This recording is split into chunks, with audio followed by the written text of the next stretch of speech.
Hello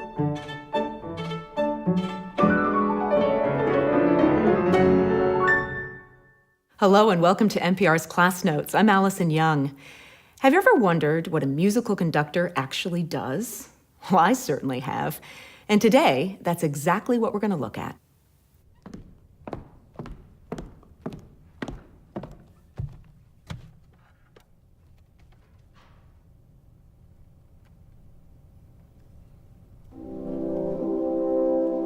This person is called the conductor. The conductor is the person who keeps all the musicians of the orchestra and their different instruments together and on track. But a conductor does much more than that. What do the arm waving and all those other gestures mean? You might even wonder why a conductor is needed in the first place. If the musicians in an orchestra know the music in front of them and are following the score, can't they just perform on their own?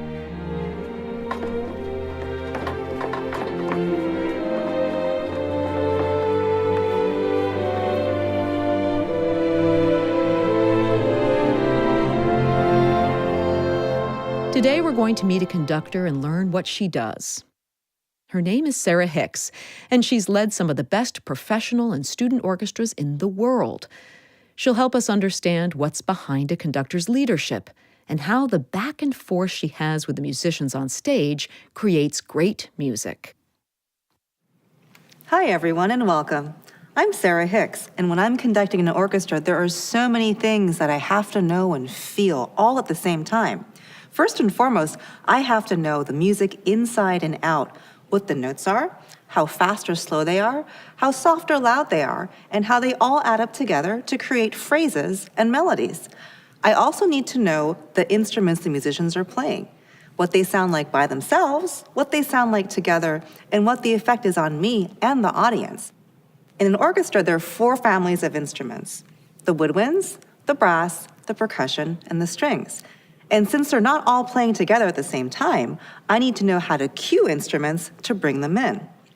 Also important to know is the rhythm of the music, the time signature. Is it in 2/2?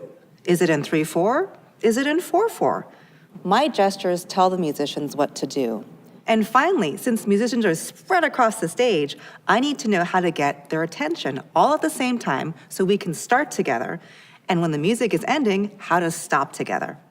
Let's talk about time signature here. So that music you just heard was by Engelbert Humperdinck from his opera, Hansel and Gretel. It was in 4/4. So let me do it again, and I want you to watch my hands. 1, 2, 3, 4. 1, 2, 3, 4. You want to try it all together? Yeah. So take your right hand. I'll take my left hand. We're going to start up here. We're going to go down to the left, to the right, up, down, across, across, up. 1, 2, 3, 4. And that's your 4/4 pattern. Let's try one more beat pattern. This time not 4/4, but 3/4. And this is music from the Concerto for Orchestra by the Polish composer Witold Lutoslawski.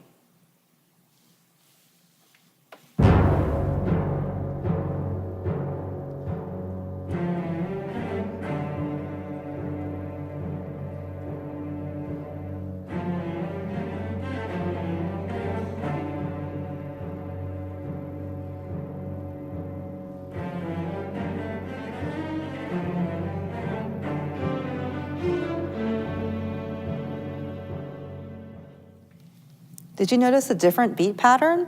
So instead of 4 beats, there are 3 beats, and it looks something like this. 1, 2, 3, 1, 2, 3. Want to try that? Yeah.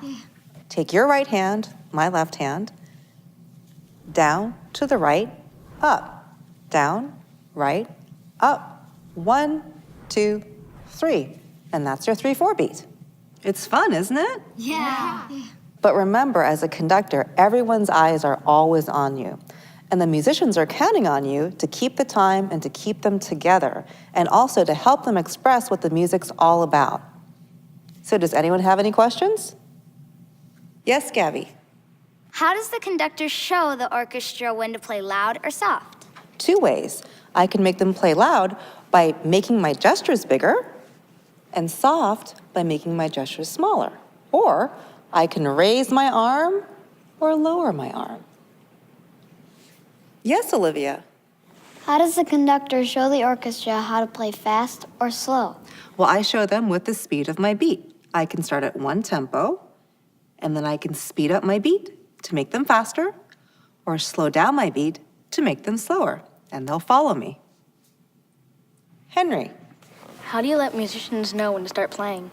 I usually give them a cue, sometimes with my hand, sometimes with my finger, and sometimes if I know they're going to be too loud, with my whole hand like this. Sala? Who's your favorite composer to conduct and why? It changes every day. Sometimes it's Mozart because I love his precision. Sometimes it's Mahler because he's so emotional. And sometimes it's Leonard Bernstein because he's bubbly and boisterous. Yes, Gabby? What made you decide you wanted to be a conductor? Well, I was a concert pianist when I was in my teenage years. I hurt my hands and so couldn't play the piano, but my dad told me you can still hold a stick. And so I started conducting when I was 17. So now you know the conductor is not just some funny or unnecessary person waving their arms around. They're actually the leader. They guide the musicians to play together and make the best music they can.